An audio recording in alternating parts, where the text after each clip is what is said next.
Hello दोस्तों, एक और कहानी में आपका स्वागत है। मैं जानता हूँ आपको कहानियाँ बहुत पसंद हैं। तो चलो कहानी शुरू करते हैं। एक समय की बात है, वाराणसी शहर में रमन नाम के एक धर्मनिष्ठ पुजारी रहते थे।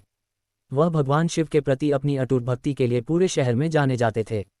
रमन जी ने अपना जीवन मंदिर की सेवा, अनुष्ठान करने और जरूरतमंदों की मदद करने के लिए समर्पित कर दिया था। एक दिन जब रमन गंगा नदी के किनारे ध्यान कर रहे थे, तभी उन्होंने किनारे पर एक युवा महिला को रोते हुए देखा। वह उसके पास आए और पूछा, क्या हुआ बेटा, तुम इतनी दुखी क्यों हो? उस लड़की का नाम लीला था। लीला ने रमन को अपनी दुखद कहानी सुनाई। उसने बताया कि उसने कम उम्र में ही अपने माता पिता को खो दिया था और अब वो गुजारा करने के लिए संघर्ष कर रही है। वह हाल ही में बीमार भी पड़ गई थी और उसके पास इलाज के लिए पैसे भी नहीं हैं।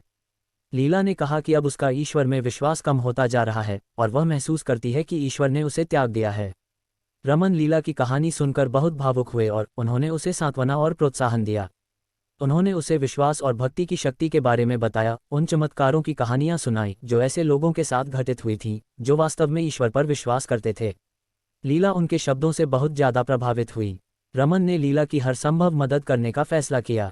उन्होंने उसके इलाज के लिए पैसे इकट्ठा करने के लिए शहर में अपने संपर्कों का इस्तेमाल किया और ये सुनिश्चित किया कि उसे उचित देखभाल मिले।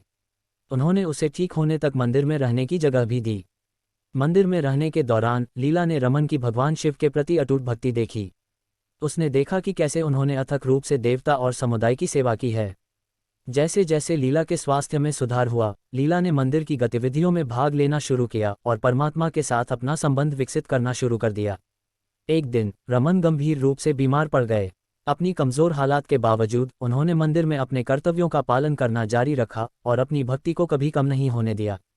लीला ने उनके बिगड़ते स्वास्थ्य को देखा और उनसे जोर देकर कहा कि वह मंदिर का कामकाज छोड़कर आराम करें। रमन ने मुस्कुराते हुए कहा, बेटा, इस सांसारिक विमान पर मेरा समय समाप्त होने वाला है। मैंने अपना उद्देश्य पूरा कर लिया है और अब मेरे लिए दिव्य आलिंगन में लौटने का समय आ गया है। एक दिन रमन जी के स्वास्थ्य में और गिरावट आई। पूरा समुदाय उनके ठीक होने की प्रार्थना करने के लिए मंदिर में आया। यहाँ तक कि लीला, जिसने रमन के मार्गदर्शन के माध्यम से अपना विश्वास वापस पा लिया था, रमन जी की भलाई के लिए प्रार्थना करने में शामिल हो गई। उस समय पूरा वातावरण भक्ति एवं प्रेम से परिपूर्ण था। एक रात जैसे ही मंदिर की घंटियां धीरे धीरे बजने लगीं, रमन ने उस देवता की उपस्थिति में शांतिपूर्वक प्राण त्याग दिए जिसकी उन्होंने जीवन भर सेवा की थी। उनके चेहरे पर एक शांत मुस्कान थी, क्योंकि वह जानते थे कि उनकी आत्मा उस परमात्मा में विलीन हो रही है जिसे उन्होंने संजोया था। रमन के निधन के बाद समुदाय उनकी स्मृति का सम्मान करने के लिए मंदिर में इकट्ठा होता रहा।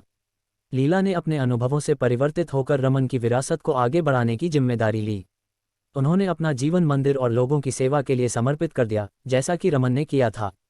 इन वर्षों में रमन की भक्ति और लीला की भक्ति की कहानियां दूर दूर तक फैल गईं, जो आने वाली पीढ़ियों को प्रेरित करती हैं।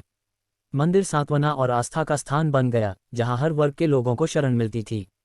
तथा प्रार्थनाओं और अनुष्ठानों के बीच रमन और लीला की कहानी सभी को प्रेरित करती थी। दोस्तों, अगर आपको कहानी पसंद आई हो तो वीडियो को लाइक करें और चैनल को सब्सक्राइब करें।